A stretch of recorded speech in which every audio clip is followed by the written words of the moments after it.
Kwa mara nyingine tena karibu kwenye simulizi ya Mjinga 100%, na hii ni sehemu ya 5. Twende kazi.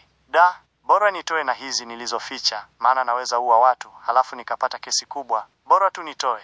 Niliongea moyoni baada ya Radhaki wa Ndindi kusema kama nina pesa zingine nimpe ashike, atanipa wakati wa kushuka. Sasa baada ya yeye kusema nami kufikiria kuwa nitoe, nikakohoa kuweka koo vizuri kisha nimwambie kweli zipo nimeficha. Ndugu yangu, ni kweli pesi ile nataka kutamka pesa wote.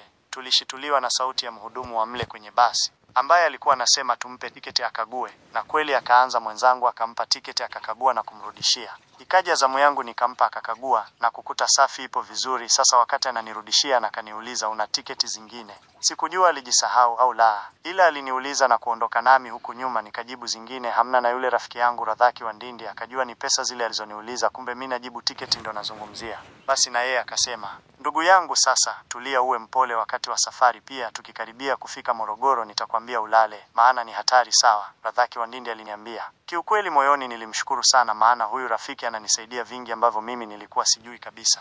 Nilimjibu sawa, haina shida. Pia nilimuomba tukifika karibu na Morogoro aniambie, maana kweli sikujui huko Morogoro. Hilo wala usihofu kabisa ndugu yangu, si ni ndugu saizi, lazima nikustue vipi? Lakini huna simu au nguo nzuri nzuri? Aliuliza Radhaki wa Ndindi. Nikamwambia sina, lakini licha ya kumwambia hivyo moyoni nilijisikia vibaya sana na kujilaumu kwa nini sikununua pale Chimala, maana ningenunua rafiki yangu Radhaki wa Ndindi angenitunzia.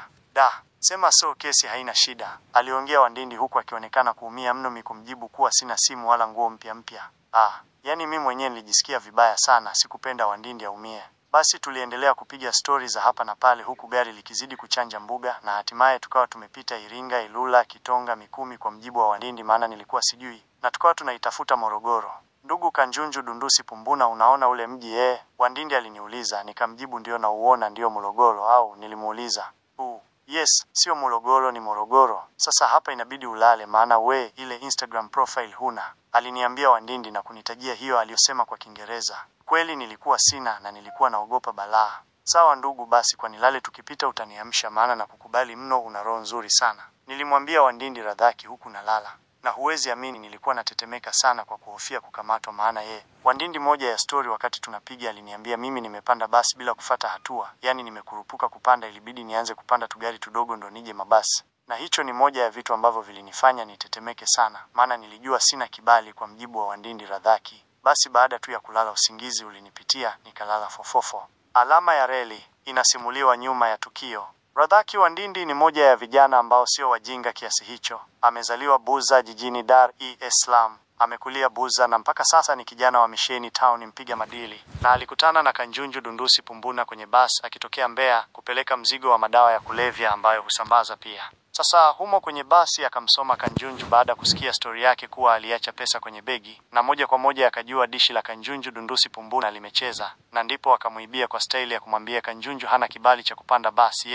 Ilibidi anza na gari ndogo, kumbe wala ni uongo tu, ni mbinu za kumuibia mwenzie. Na hayo alifanikiwa kwa asilimia. Alimuibia pesa na kwa kumtoroka alimwambia alale, na kweli Kanjunju alilala fofofo. Basi lilipofika Morogoro mjini stendi wa Ndindi Radhaki alishuka na kupanda basi lingine. Huyo jamaa ni mjinga 100% na imekula kwako mjini shule, aliongea wa Ndindi Radhaki basi likiwa linatokomea na kuuacha mji wa Morogoro. Alama ya reli end. Hivyo ndivyo Kanjunju Dundusi Pumbuna alivyoingia choo cha kike. We mkaka, lala vizuri, unambana mtoto. We mkaka, hebu amka muone kule. Ni sauti iliyoniamsha, na aliyeniamsha alikuwa ananitikisa. Baada ya kuamka nilimuona mwanamke mmoja amebeba mtoto, na bila shaka ndiye aliyeniamsha. Kwani vipi, tupo wapi hapa? Nilimuuliza huyu mwanamke. Hapa tunaitafuta Chalinze, kwanza tumefika stendi ile, aliguna na kunijibu kuwa tumefika Chalinze. Ina maana nimelala sana? Nilimuuliza tena. Yani umelala sana Lu? Hebu niache, umenibania mwanangu tu, aliongea huyu mwanamke. Samahani, kwani ndugu yangu Radhaki wa Ndindi yuko wapi? Safari hii sikumuuliza huyu mwanamke, nilimuuliza mhudumu wa basi, maana alikuwa karibu. Wa Ndindi gani na wewe unamuuliza? Aliongea huyu jamaa ambaye nilikaa naye hapa. Nilisema yule jamaa ameshukia Morogoro, nadhani ndipo alikuwa anaishia, aliniambia mhudumu. Ameshuka, pesa zangu amekuachia. Nilishangaa na kumuuliza mhudumu huyu, maana pesa zangu eti mimi nilimpa anishikie. Tabu iko pale pale. Endelea kufuatilia simulizi hii sehemu inayofuata hapo kesho. Pia usisahau kusubscribe channel yetu ya Mfilinge Stories Tease. Asante.